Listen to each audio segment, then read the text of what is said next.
Buenas tardes, mi nombre es Andrea Galvez y vengo a realizarles una entrevista a dos docentes. Quisiera saber tu nombre, por favor. Buenas tardes, mi nombre es Diana Rivera.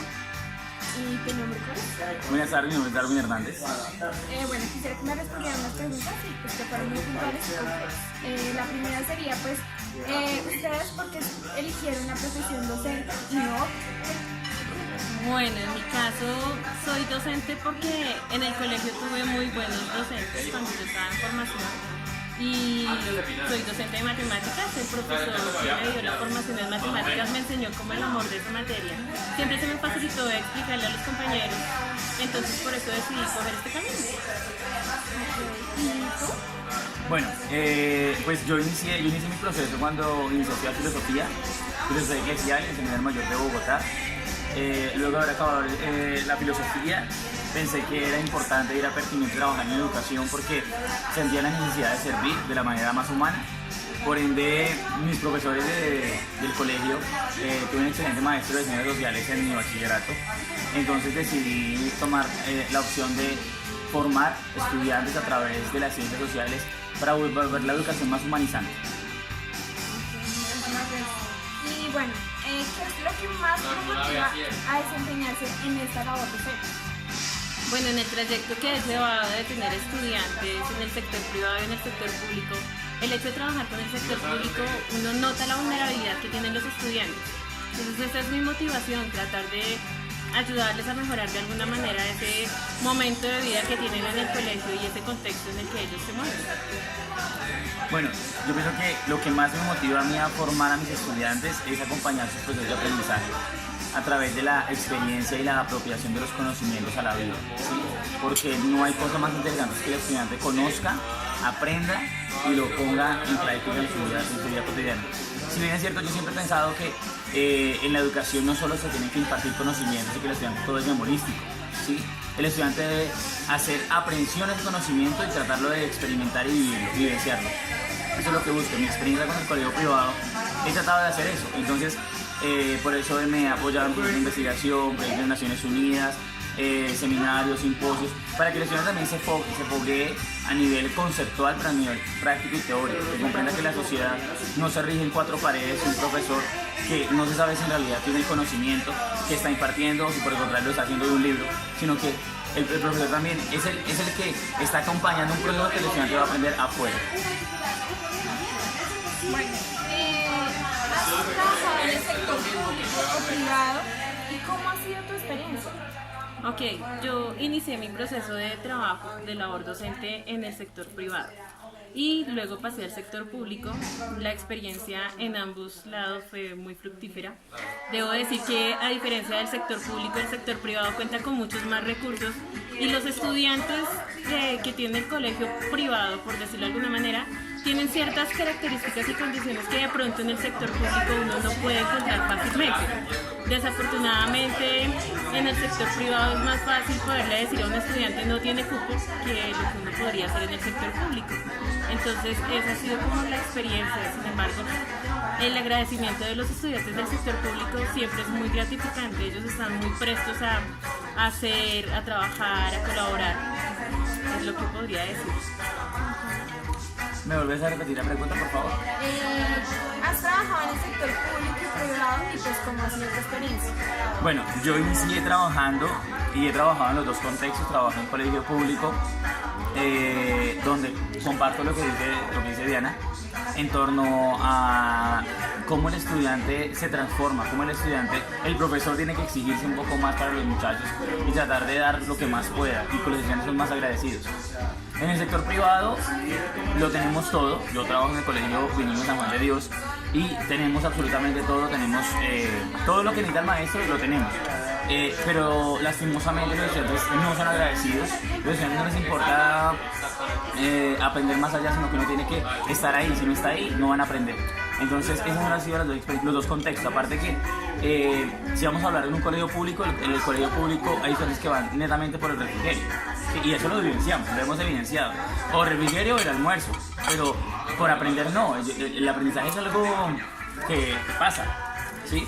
En cambio en colegio público, en privado, el estudiante va porque supuestamente quiere aprender, pero también porque tiene todos los recursos, pero entonces también sabe que si pierde un año no pasa nada, sus papás le van a pagar, ¿sí? Entonces tampoco nos exigen a nivel conceptual, por decirlo así. Ahí yo quiero agregar algo y es, tú lo acabaste de decir, son las familias. En el sector privado uno tiene muchísimo más el apoyo de las familias. Si el estudiante tiene algún tipo de dificultad, uno habla con la familia, inmediatamente ellos pues realizan algún tipo de trabajo para que el chico pueda quitarse esa dificultad. En el sector público, en cambio, es muchísimo más difícil porque muchos de los padres de familia no están en el contexto educativo del estudiante. Yo sumaría también que en las dos partes la educación es un negocio para el país. ¿Sí? La educación es un buen negocio. ¿Sí? Montar en este momento un colegio privado da plata. ¿Sí? Porque los papás piensan y los papás creen que eso es un garaje para ellos a nivel privado y a nivel público también, creo que es lo mismo. Pero con el tinte o el toque de que en el privado, como lo decía Diana, en el privado los papás, como son nuestros clientes, ¿sí? Y tenemos a los usuarios que son los estudiantes, tenemos que los profesores en algunos momentos doblegarnos ante ellos, porque ellos son los que nos pagan. Entonces esta jerarquía de poderes entre el rector es el que nos dice, vea, este papá nos está pagando, no podemos exigir tanto al muchacho, ¿sí? En el contexto diferente del colegio público. En el colegio público también se ve como un garaje, también las familias están, pero nunca apoyan, no apoyan ningún proceso, nada, porque son contextos diferentes. Actualmente contamos en los colegios públicos con muchísimos extranjeros, ¿sí? Entonces los muchachos, los niños que están, los venezolanos generalmente, y no es xenofobia, quiero aclarar, los venezolanos están ahí porque necesitan el refrigerio, ¿sí? Porque en su casa no tienen comida. Entonces, pues eso es lo que está pasando en el privado y en el público. Y ahí, bueno, una cosita ahí más para agregar en el público, digamos, no tenemos la presión de los padres, pero sí tenemos la presión del Estado. Entonces, desde las pruebas externas, de que si los estudiantes no les fue bien en el ICFES, que si no les fue bien en las pruebas Saber, que si no les fue bien en las pruebas Avancemos, entonces viene a ser culpa del maestro y si no tienen como en cuenta ese tipo de población flotante con la que estamos contando hoy en día, que pues puntualmente y es de la que más se nota son los estudiantes que vienen de Venezuela y los estudiantes que vienen desde otros sectores del país, donde la educación no necesariamente es la misma que están recibiendo en este momento los estudiantes en Bogotá o en Soacha, pues, desde la percepción que tengo en este momento. Son números, los muchachos son números, son cifras. Bueno, cuéntenos un poco, ¿qué opinan sobre la educación que se brinda pues, en cada uno de los sectores público y privado? Bueno, más o menos lo que veníamos hablando es, obviamente, el tipo de educación que uno ofrece, o bueno, no que uno ofrece, que a uno le exigen en el colegio privado, debido a todas las posibilidades que se tienen económicas y debido a todo el tipo de elementos con los que uno cuenta, la infraestructura con la que uno cuenta. Obviamente los colegios privados están como un nivel por encima de los colegios públicos, desafortunadamente.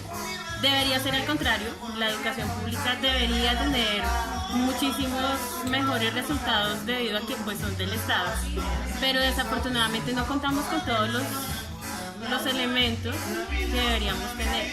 Entonces la diferencia entre la calidad educativa que se da en un colegio privado es totalmente distinta al del público. Además, en el privado los estudiantes van a lo que van, o sea, van a recibir su clase de matemáticas, en mi caso. En el público, además de ir a recibir la clase de matemáticas, uno primero los tiene que humanizar y decirles, oye, así no te debes comportar, siéntate, escucha a tu compañero, respeta. Entonces, además de la clase de matemáticas, en mi caso, tenemos que también darles una clase de ética y de valores que no tienen los estudiantes en su casa. Pregúntame, por favor. ¿Qué opinas tú sobre la educación que se brinda pues, en la educación pública y privada? Bueno, vamos a hablar de la educación pública. En la educación pública, yo pensaría que eso no es educación, es adoctrinamiento, ¿sí? Yo pienso, esa es mi concepción, porque veo que los maestros, la gran mayoría de los maestros no tienen, la gran mayoría de los maestros de educación pública son maestros acomodados, ¿sí? Los maestros acomodados. que como lo tienen todo, tienen sus 12 salarios, nunca lo van a sacar del distrito porque a no ser que hagan algo grave. Perdón, yo ahí sí voy a diferir, porque pareciera que nos estuvieran atacando a los docentes del sector público y no es así. O sea, tú no llegas al sector público porque el día destapaste una gaseosa y ahí te dijeron no, llega por méritos, o sea, eso le llega por méritos, por conocimiento, o sea, nadie está desmeritando la labor, lo que hace el docente, pero estamos hablando de la calidad educativa. La calidad educativa que recibe el estudiante, nosotros quisiéramos que fuera muchísimo mejor, y yo lo acabé de decir, pero es que nosotros, además de ir a enseñar una sola área, que es lo que posiblemente pueden hacer los maestros del sector privado, en el sector público nosotros tenemos que, digamos, tapar muchos huecos que la familia no le brinda al estudiante. Pero no todos los profesores. Yo puedo hablar del 2277, los profesores del 2277, y sabemos que son profesores pensionados de 70 años. ¿Cómo se va a concebir la escuela, o cómo se concibe la escuela, un profesor de quinto de primaria que tenga 75 años, por ejemplo? Porque yo conozco los casos. 70 máximo. Bueno, 70, es viejito, porque ya aquí utiliza la cachucha de leona, pero no sé cómo un profesor tan viejito que ya no puede ni caminar puede dictar una clase de calidad. ¿Cómo puede enseñar a unos muchachos? Aparte, tenemos que ver que los salones públicos de educación pública, y al igual que los privados, porque en el colegio donde yo trabajo también son muchísimos muchachos, pero son 40, 50 muchachos. Unamos 40 muchachos con un señor de 70 años. ¿Qué calidad educativa vamos a hablar? Estamos hablando de calidad. Ahora bien, el régimen nuevo, que es el que estás tú, obviamente los maestros un poco más jóvenes, bueno, exceptuando unos, pero unos son más jóvenes, pero tienen esa idea de verdad de tratar de articular todo, porque la educación debe ser una articulación entre la moral y la ética, que no solo es para público, porque para privado, lo que aquí en público tienen que hacer es enseñar valores en torno a el cuidado del otro, el cuidado de uno mismo. En el público, en el privado tenemos que tener presente que la educación de ética también, tenemos que articular la ética con el respeto al profesor, porque el profesor no es el empleado del servicio del estudiante. Adicionalmente, en cuanto a la calidad, sigo insistiendo que la calidad educativa, lastimosamente en el sector público, no es buena porque como hay maestros comprometidos, hay maestros que la dan toda en salón de clases que en realidad no se graduaron o no están en el distrito trabajando en el Ministerio de Educación, en Secretaría de Educación, están trabajando que porque cayeron allí, porque también tenemos que ver que la gran mayoría por ejemplo en mi caso de ciencias sociales, son abogados, son sociólogos, antropólogos, pero son muy pocos, son contados los licenciados en el distrito, ¿sí? ¿Qué hicieron? Un cursito de pedagogía, que la pedagogía no se estudia en 2 libros que uno compre de pedagogía. O sea, yo no voy aquí a la Panamericana y los compro falsos. La pedagogía se da en el aula, ¿sí?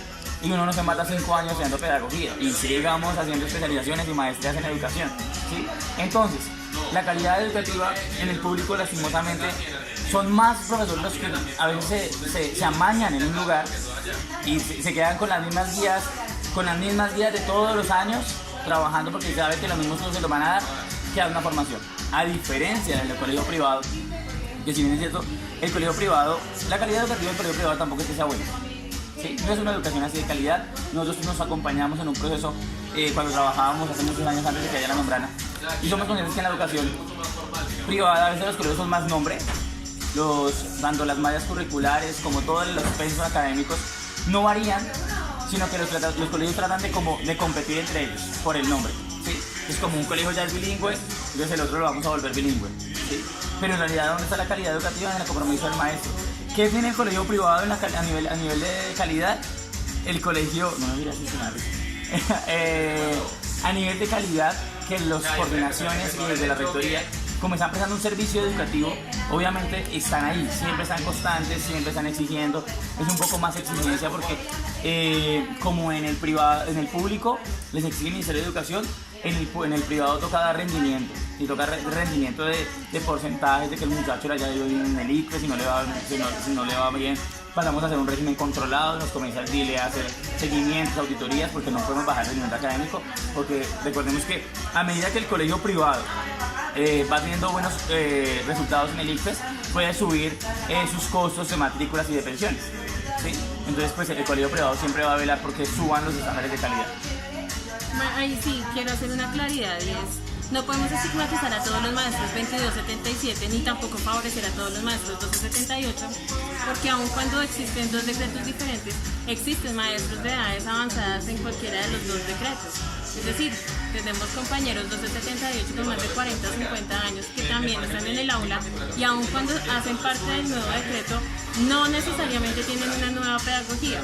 Es importante resaltar algunos proyectos como el PTA, que es un programa en el que fortalecen las habilidades y las competencias de los docentes para mejorar el saber enseñar en cada una de sus aulas para que el estudiante pueda salir a hacer en su contexto también académico, en su contexto de vida. No podemos generalizar ni el privado ni el público. Correcto. ¿Sí? Porque como en el público hay maestros, yo conozco y hemos hablado acerca de los maestros de calidad, los maestros que se exigen como ellos mismos con su vocación, porque ser maestro es ser vocación, eso no es plata, es vocación. Y como conocemos el contexto del público, del cual el profesor se compromete y está siempre pendiente de que el estudiante aprenda, existen maestros también 278, 22, 77 que nada que ver con la educación, que están ahí por un escampadero. Pasa lo mismo con el sector privado. Conocemos varios profesores que están también en la educación porque son profesionales tal vez y son bilingües. ¿Sí? Y al ser bilingües eso, o sea, si sabes, qué sé yo, el año pasado en mi colegio donde yo trabajaba, teníamos una administradora de empresas y la colocaron en inglés porque sabía inglés, tenía B2 en inglés. Entonces, ¿qué calidad educativa estamos formando? ¿Sí? Porque no vamos a decir que una administradora de empresas no sepa, pero es que ella sabe en su campo, ella no va a saber dar una clase de inglés para 90. ¿Sí? Entonces es lo mismo, entonces no podemos irnos a los extremos. La gran mayoría de profesores son varios que son comprometidos, otros no, pues es relativo. Bueno, veo que conocen pues el decreto 278 y pues el decreto es como qué conocimiento, qué comparaciones podrían hacer o qué piensan al respecto. Bueno, realmente eso es muchos de los 1278, bueno, muchos de los docentes en general, pensamos que fue una estrategia del gobierno para dividir al magisterio. Como el magisterio es tan grande, realmente a nivel Colombia es de las profesiones que mayor cobertura tienen en el país. Se dieron cuenta que estábamos cogiendo mucha fuerza y que por ende podríamos tener el control del país. En ese momento dijeron no, tenemos que hacer algo al respecto, entonces nos dividieron 2277, 1278 y eso ha generado un choque tanto interno como externo, porque pasan cosas como las apreciaciones que decíamos ahorita de que, claro, como usted es 2277, entonces usted ya no hace muchas cosas, nosotros que somos 1278, entonces ahora somos los que tenemos que liderar todos los proyectos, hacer, responder, entonces digamos que ese tipo de marginalidad sí se da y se siente mucho en los colegios. Hay muchos profesores que dicen, nosotros ya pasamos por eso, ahora les toca a ustedes, ahora háganlo, ahora, y pues nosotros estamos empezando, pero tampoco es que llevemos poco tiempo en el sector de la educación, llevamos mucho.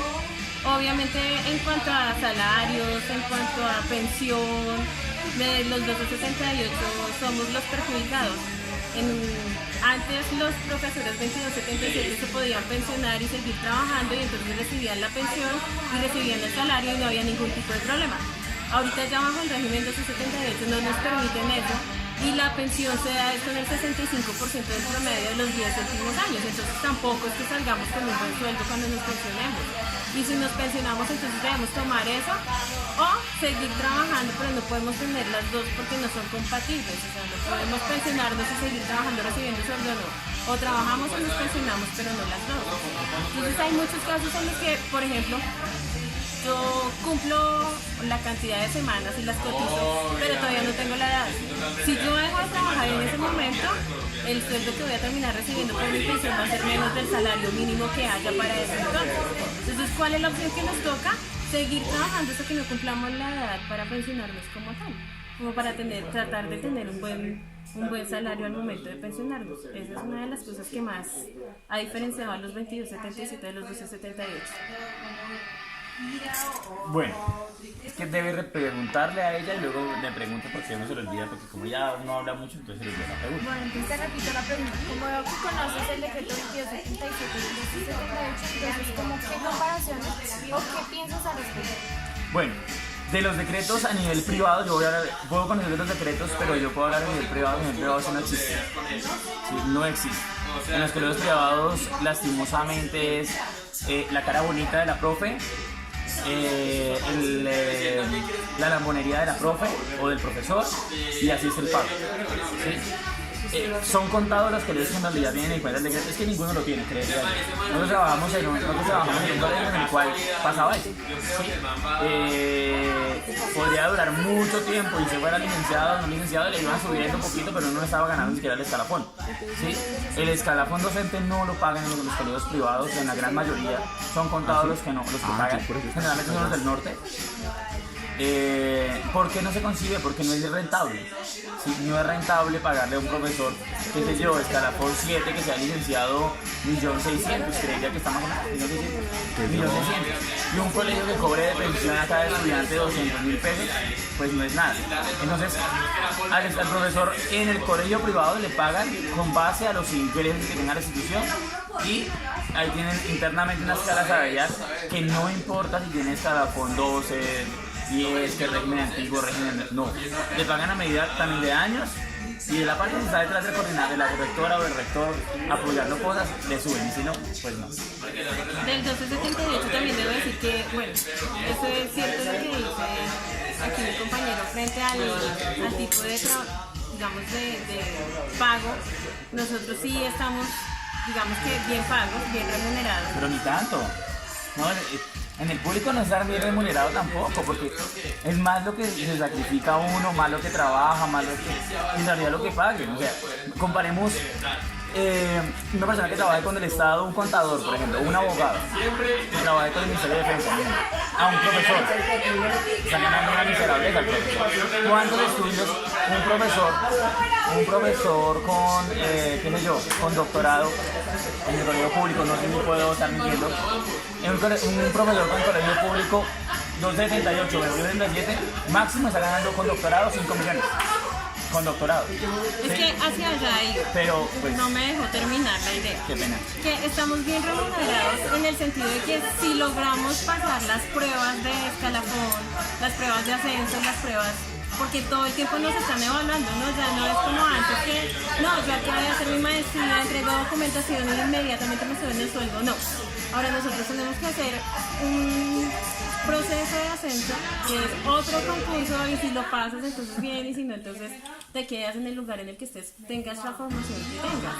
Entonces si logramos llegar a la 3D con doctorado, que es lo que decía mi compañero, que es la máxima que tenemos en el 1278, el docente se puede estar ganando hasta 8 millones de pesos en el mes, que es un buen sueldo si miramos que solamente vamos a ir al colegio 6 horas al día. Pero entonces sí tenemos que mirar es eso, a eso es a lo que voy, tenemos que mirar es el proceso. Ahora, la formación desafortunadamente en Colombia es muy costosa, una maestría en Colombia, un doctorado en Colombia son más de 50 millones de pesos, un doctorado por barato que salga no le sale casi por los 100 millones de pesos en Colombia, y pues uno no tiene ni el tiempo ni el dinero para poder hacer ese tipo de inversión. Desafortunadamente nos toca buscar otras opciones. Debo decir que en el 1278 también tenemos una presión de evaluación que nos hacen constante, que nos hacen todos los años al finalizar. Eso es algo que perdimos, digamos, frente al 2277. Ellos no tienen ningún tipo de evaluación. Nosotros sí tenemos menos de 60 puntos, entonces pasamos a un proceso de nivelación, digámoslo así. Si la volvemos a perder inmediatamente salimos del sistema y ya nos bloquean durante 2 años, o sea, sí vienen muchas repercusiones para el 1278 realmente frente al 2277. Muchísimas gracias. Bueno, muchísimas gracias a ti por la entrevista. Creo que hayamos podido responder las preguntas. Pero pues hay que seguir apostando en la educación, hay que seguir creyendo en ella. Colegio público, colegio privado, el fin es tratar de transformar a los muchachos, tratar de transformar las mentes. Y uno no se puede casar con privado y público, uno tiene que casarse con en realidad lo que sí por la educación. Si en realidad eres un sujeto que cree en ella, vas a ser una buena maestra, si no, pues tal vez tu vocación no es por ese camino. Está a tiempo. ¿No dice nada? Sí, gracias.